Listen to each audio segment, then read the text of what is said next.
Hi, friends. Welcome to this week's Ask Me Anything every Wednesday, or what is today? I don't even know what today is. Let's be real. I'm like, is today Wednesday? I hope it's Wednesday. Between COVID and it being a holiday weekend, do we even know where we are at? Every week I go live and I answer questions. So if you have questions, I'm here to serve you. Every week, 20 minutes, pop in, have a conversation that will move your life or your business forward. Let's dive in. Leave your questions as we ask them live. Mandy asked this question and it was upvoted 13 times. I would love to know how you keep your photos and video files organized for your post. I have so much and it's so overwhelming. Okay, so let's break this down in two ways. When it comes to organizing videos that I create, I'm able to work with my videographer and I have created a spreadsheet. Now, it's not fancy. It's done in Google Sheets. Google Sheets is free. And all I do is I list the title of the video and I start with the most recent video at the top. And I list the title of the video, the date that we recorded, and then I link out to where can I find it on Dropbox. So every time you see a video that goes posted on YouTube or a video that's posted on Facebook, I can go to that doc and see, have I shared it? Where did I share it? Very, very, very simple. As far as photos go, now I'm a photographer. I am shooting all the time. I am shooting both on my phone and on my camera. I have Dropbox. I will create first and foremost a folder by year. So in this case, it would be 2020. And inside that folder, I break it down by month. And any photos that I have taken that month go into that folder. Now, I am also the CEO and co-founder of Social Curator, so I also have a separate folder. So I have January through December. These are for photos that I'm taking on my own or of me. And then I have a separate folder that is lifestyle curated images. Now, myself and our photography team, we take photos for other business owners. But I also want to make sure that I'm taking lifestyle photos for myself. I have a folder right in there. So if you look right here, I'm going to bring this up right here. This is a lifestyle photo that I want to make sure that I have a photo in that. So whenever I'm ready to go on live on Facebook, or whenever I am ready to post something like an Instagram story, I can go to that folder, pull it out, add text, and move on from there. Let me know if you have any other organizational questions. Holly asked, and this was upvoted 7 times, how do you switch up your content between Facebook pages, Facebook groups, Instagram, and stories every day? I don't want to post the same thing on every page. I don't want to spend hours making different pictures for each one. Now, anybody here, like when you saw Holly's post, did you feel the same way?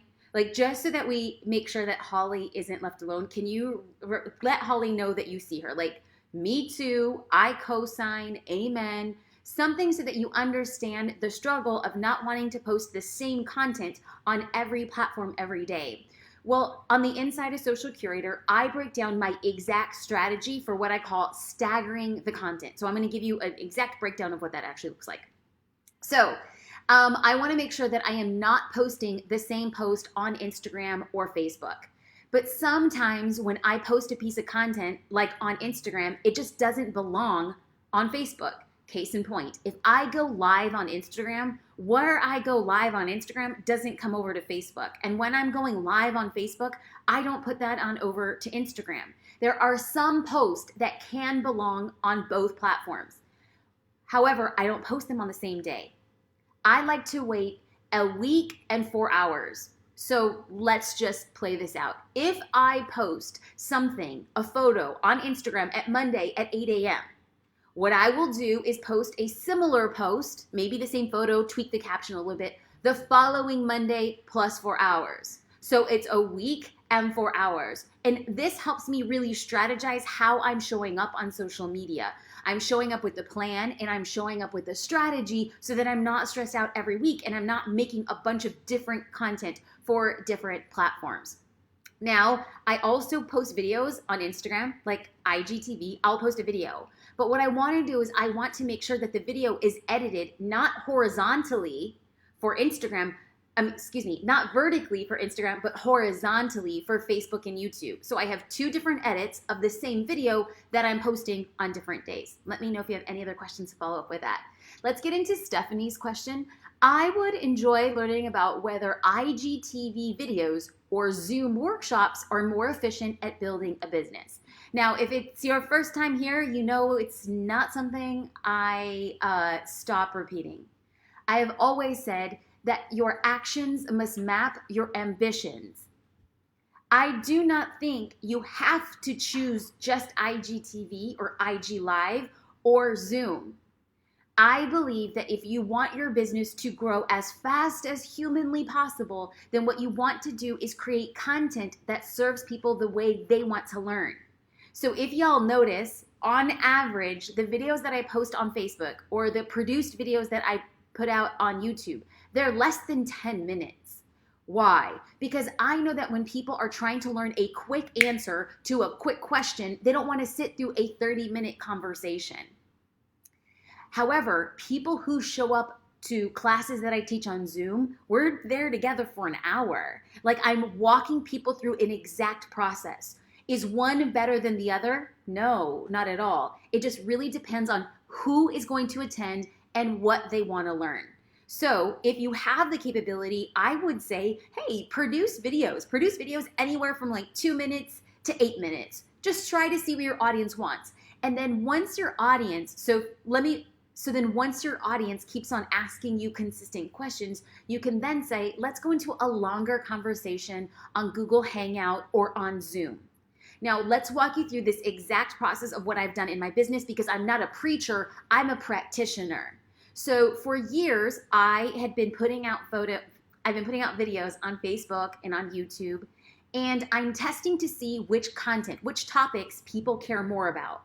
And I started realizing that when I was sharing content about planning, when I was sharing content around Instagram or Facebook, when I was sharing strategy about using social media to build your business, I knew I was onto something. But you can only post, 5-minute videos consistently for a while before people are like, wait, I want to know more. So last month, I hosted a class, How to Plan a Month of Content in One Day. Now, I just didn't randomly go and pull that content from the air and be like, that's going to be great. No, I used my micro pieces of video to prove to me what people actually wanted to see. So that's my advice to you. Post content, see what you get the most questions about, and then see, oh, I think I can do a longer class. And if I do a longer class, I could host it on a separate platform away from social media. Let's dive into some of the live questions. Mandy McQueen, how do you do those vertical versus horizontal edits? That question is, what are you editing the video software in? My videographer uses Adobe Premiere. So you can use the same video footage, but you can crop it differently. Molly asked, follow-up question on video editing. When you edit a vertical video for horizontal, do you just use borders or crop it? Have the videos with borders, are they as effective? So this is a great logistical question. Molly, thank you for asking. I record the majority of my videos horizontally. Because it's easier for me to crop it vertically than it is if I were to shoot it vertically and try to crop it horizontally. You just lose so much. So in my perspective, shooting it horizontal and then editing it for vertical is much better. As far as borders go, borders make it not as engaging, but I add borders when I have no other option. So if you're pontificating, are the borders gonna ruin it? Like, listen, posting a video, if it has borders, is better than not posting any video at all. Just like real talk.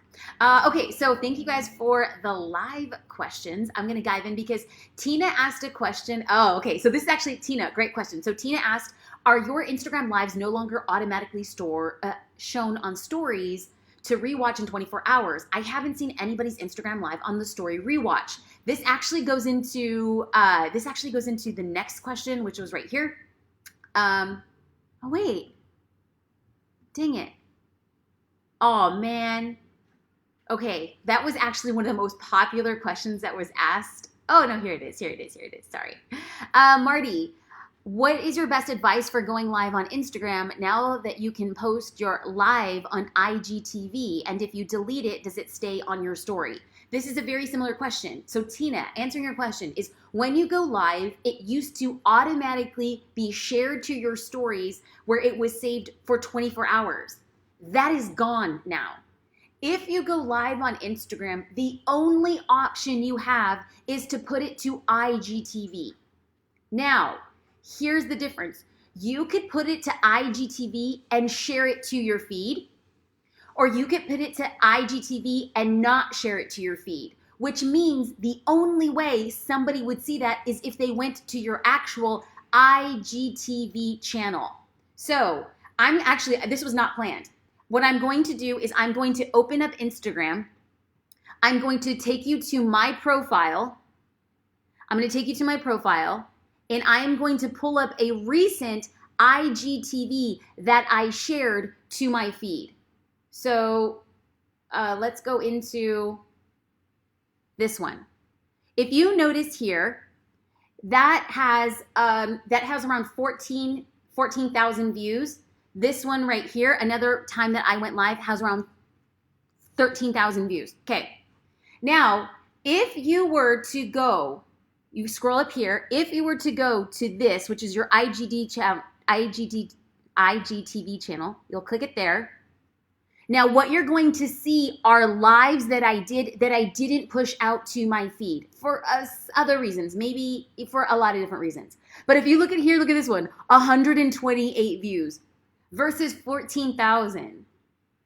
People are not going to IGTV necessarily unless they know that it's there. So I believe every time I go live, I might share it to my feed, or I might just share it to IGTV. It depends on a few factors that I'm still trying to figure out myself. Like, I have to set my rules before I share the rules, right? When I figure out my standard of sharing, I'll let you guys know. But I will say that, like, here, 210 views for a live. Here, 14,000, 15,000, 100 views. So you can tell, like, if you really want the juice from your IG live replay, it would behoove you to put it out to your feed. But not every live deserves to be on the feed. Like, sometimes they're just fugly. Sometimes the questions didn't work. Sometimes you were just off your game, right? So I'm still trying to figure out, was that helpful? Like, let me know if that was, like, helpful, because I'm still trying to figure that out too. I miss the fact when Instagram Live was shared in the stories, because people had to watch it within 24 hours. I liked that. I really did. But it's neither here nor there. Listen, if we don't own the platform, well, ain't nothing we could do. This question was upvoted quite a few times. Megan said, how do you cope with a baby and running your business? You know, it's pretty crazy because I've made a conscious decision not to talk about motherhood and entrepreneurship, because I've been a mom 4 months. Like, I've been a mom 3.5 months. Our daughter was just about 2 weeks when we had adopted her. I do not have any answers. Like, I know nothing about motherhood. Like, I'm just going to put that out there. I will say that I feel like my work days are longer now, because I used to have such a set schedule, and I was just like, I was religious about my schedule. This is when I worked. And then all of a sudden you have a baby, and that completely changes things. And I'm not saying it changes it for worse or for better. I could just talk about it in experience this morning. Like, we're very fortunate that Luna is a fantastic sleeper. She's amazing. But this morning she woke up like an hour and 15 minutes earlier than what we had expected. And usually, like, I wake up around 4:30 in the morning, and I get like a solid 2.5 hours by myself just to work. So all of a sudden, when you have a baby, you realize that your time isn't your own anymore. And I think that if I kept up the same rate, I would run into burnout. And so the next thing that I have made the decision to do is to expand the team. I can't keep on working 14-hour days, because I'm a mom and I want to have dinner with my daughter, and I want to have bath time with her, and I want to read to her. I want to hang out with her in the morning. I want to hang out with her at the end of my work day. In the middle of the day, I'm so happy to have help and support to, like, really keep us focused, because we have a business. But at the same time, it's just a lot of work. So we have to hire people on the team to help alleviate the load. And that's where we're at right now. Like, becoming a mom means that I have to pull back from other things in my business and really get a supportive team. Now, if you're sitting here and saying, like, I'm not in the position to get the support that I need, I have to tell you to, or encourage you to open your horizons, because we do a lot of work with independent contractors, people who are paying either on a project basis or an hourly basis to help move things forward. So lots of options for people who are trying to make it all work. But I have to just remind people that it took us 13 years to get to the point to where we could actually hire people on the team. So the first 10 years, it's a struggle, and all you can do is do as much as you humanly can to make sure that you're getting to where you want to go. Ask for help. We knew that when we were going to have a child, our business may not grow as fast as we had wanted. Our business may not be as profitable as we had hoped. And we're okay with that, understanding that we're investing in getting people to help us on a personal level and on a professional level. Sarah asked, what kind of spreadsheet or program should I use to organize my repurposing content? I'm so overwhelmed. I want to make posts for Instagram, IGTV, Facebook group, and Pinterest, etc. Sarah, let me tell you, I'm pretty sure right now, Paige is our brand ambassador for Social Curator and Jasmine Star. She will tell you that we are trying to build that exact system right now. We're trying to piece together what works in Google Sheets, what works from Dropbox, where are we pulling from our Google Drive, what's the best organization. And I'm actually going to say this, even though it scares me. I am going to say this, oh man, because I want to save this video as history. I believe that Social Curator is going to be the thing that ushers in organization across platforms. Now, I know there are other businesses that do scheduling of your content. I don't want to do just scheduling. I want to do content origin. I want to have an in-bed app where you could schedule what goes where. I want you to be able to track your engagement. I want you to say that this is my hub.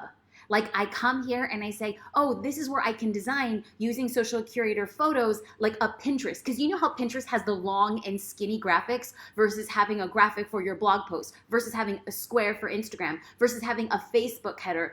I can see the future of Social Curator becoming a hub of design, organization, strategy, and education. Now, let me be the first to tell you, I don't know how we're going to get there. But my job is to see a future and then try to bring people on the team who can help us get there. Just yesterday, I told some people on the team, I hope I am the dumbest person on my team. If I am not the dumbest person on my team, I'm not hiring right. My goal is to put people on the team who are smarter than I am, because if I say, you guys, this is what the market needs, this is what we provide, this is where we're going, I don't know how we're going to get there. Do you got ideas? Now, I don't know about you, but I hope that one day I can bring out this video and say, this was a time where I didn't know how to make it happen. And guess what happened? We made it happen. And for those of you who are watching live and you could see that future, and for those of you who are watching live who say, that's the thing that I want, let's go. If you know people who can help us get there. I have a dream and a vision that the way that you market your business on any social platform, what we have now and what will come in the future, can exist in a hub that helps you save time, keep you strategized, and have you show them every single day without being like, is it working? I don't know how. How do I edit a vertical and a horizontal video? That hub, that thing in the future, let's do it. Let's do it. Okay, yeah, that was a little bit of a detour. Completely not expected, but you know what? We're just out here trying to show up. So thank you all for those questions. Specifically, Sarah, if you guys have questions, please feel free to leave them here. There's no such thing as a bad question every week. We show up and we just do the dang thing. Okay, we talked about staggering content, and we talked about Angie, do you delete your story? Let's talk about somebody yesterday during a podcast had asked me, what do you think is the biggest opportunity that many small business owners are losing right now on social media? What could people do to show up in a way? What is the easiest lifting for the biggest bang? And I said, going live. Going live. And now you said going live is the easiest thing to do, and yet we make it so hard. We make it so hard because we are concerned what people are going to say about us. We make it so hard because we're like, oh, I don't have the right words. We make it so hard because you're like, oh, what if I get tongue-tied? What if nobody shows up? What if I forget what I'm about to say? What if what I say is wrong? What if what I say is stupid? And I am here to tell you that the reason people do not use the most effective part of social media, going live, is out of fear and nothing else. Every excuse that somebody can bring to me right now, every single one is rooted in fear. Every single one. So if you are saying, I really want to get more exposure for my business and I don't have money and I don't have fancy tools, and I'm like, but you have a phone, go live. You will learn more about your content. You will learn more about what people are saying. You will have real-time connections with people coming up to you. You will showcase your expertise. Now, I did not say you will showcase your perfection, because I'm going to be real with you. The first 150 times you go live, it's going to be messy. It's going to be awkward. I'm just going to say, it's probably going to suck.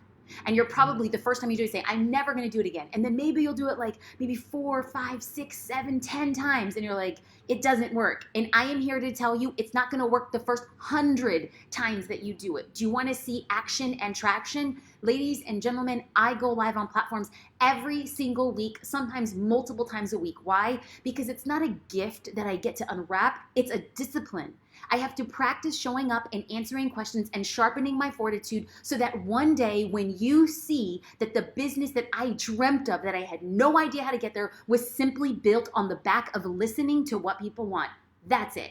If you want to build a powerful business, what do you need to do? You need to go live. You need to talk to people. You need to hear from people. And even if people don't show up, you create until they show up. Because I sat live for years with nobody watching live. I didn't know what I was going to say. I'm sweating profusely, trying to figure it out. And I went through that to now come on and say, let's have a conversation. I don't care if there's 1, 100, or 100,000. I'm going to show up as if I am speaking to 100,000 people every single week when I know that that's not the dang case. I will behave today to get the results that I want in the future. Can I get an amen? Okay. Molly says, loved hearing your vision. So good. Thank you for sharing with us, Molly. I can't wait to toast with you in a glass of champagne in New York City. Okay, in full health and wealth. Mandy McQueen said, if you could see it, it will be, I can't wait to see it. Well, thank you. I'm gonna save this. Trinity said, how do you prepare to be a guest speaker on a podcast? Do you have a prepared speech, wing it, or both? I got asked to be a speaker on a podcast, and I have no idea how to prepare, as I've never been on one. So Trinity and anybody else who's speaking, there's a good chance that somebody wants you on their podcast because you either know something or you have spoken about something that they think is going to be valuable for their listeners. So take a deep breath. You're already good. You're already qualified to speak about that thing. Now, most of the time, people will send a list of questions that they're going to ask you in advance. If they invite you on the podcast and they don't send questions, feel free to email them. How should I prepare? What would you like me to talk about?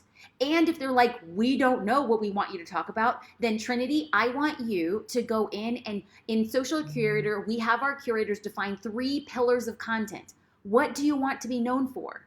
Because quite honestly, I can give a presentation about Twitter, and I can give a presentation about growing on YouTube, but that is not what I ever put myself out to talk about. Why? Because when you talk about everything, you're known for nothing. I now choose to speak specifically about 3 things: building a brand, marketing your business on social media, and believing that impossibilities are actually possible for you. That's just it. If I am invited and I cannot speak about these 3 things, I say thank you, but no thank you. And I say, or do you think I could talk about one of these things? So you want to be known as an authority, as a professional, as a thought leader in 3 main topics, specifically as you build out your arsenal to become a professional speaker. All right, so every week we use these opportunities to go live to make sure that we're connecting with you. I always value these conversations with like depth and breadth, because what you guys do as you guys show up for your business is really inspiring for me and encourages me to keep moving forward. For those of you guys who are moving forward without knowing the next step, congratulations, you're doing the hard work, and you're doing something that 99.9% of the human race will not do. For those of you who have a passion and it's your side hustle and you're trying to pay your bills and you're trying to homeschool your kids and you're trying to get educated at the same time, I see you and I honor you. And for those of you who are trying to build a dream that you can't really tap around and you're like, what is next? Continue tapping. It is in the art of actually doing work without having an outcome that you actually realize the work you should be doing to get the outcome. I hope you guys have a great and fantastic day. Much blessings, and I'll see you guys when I come on live next week. Have a good